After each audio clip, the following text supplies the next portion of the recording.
તમને ખબર છે, બધા જ કન્ફ્યુઝ છે પોતાની લાઈફ કે એમને આગળ શું કરવું. બધા જ અલગ અલગ જગ્યાએ ટ્રાય કરી રહ્યા છે.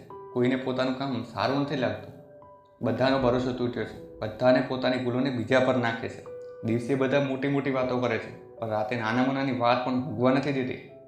બધાને અમીર બનવું છે, મોટી ગાડી લાવવી છે, ઘર બનાવવું છે, પણ સવારમાં ઉઠવું તો આરામથી જ છે. વહેલા કોઈને ઉઠવું નથી. મહેનત કરવા માટે કોઈને સમય નથી મળતો, પણ મોબાઈલ અને પાર્ટી કરવા માટે સમય છે. બધા પોતાની કહાની પર હસી રહ્યા છે, તો પછી સેડ વિડીયો પર આટલી લાઈક શા માટે? બધા જ પોતાની રીતે ખુશ હોય તો? કોઈને નોકરી જ પસંદ નથી, તો નોકરી માટે આટલી બધી લાઈન શા માટે? બધાને લાગે છે કે સામેવાળો ભરોસો તોડ્યો છે, તો પછી ભરોસો રાખ્યો કોને? બધાને ગર્લફ્રેન્ડ કે બોયફ્રેન્ડ જોઈએ છે, પણ હસબન્ડ અને વાઈફ લોયલ જોઈએ છે. કોઈ રિશ્તેદાર તમારું સારું નથી જોતું, બસ આશીર્વાદ દેવા એક ફોર્માલિટી છે. પૈસા કમાવાનું જ્ઞાન બધા દે છે, પણ પોતાની પાસે પૈસા નથી. ને પેલું જ્ઞાન તો રોહિત શર્માને પણ મળે છે, એમના તરફથી જેમને બેટ પકડતા પણ આવડતું નથી. બધા એક જાળમાં ફસાઈ ગયા છે, પણ બહાર કેવી રીતે નીકળવું એ કોઈને ખબર નથી.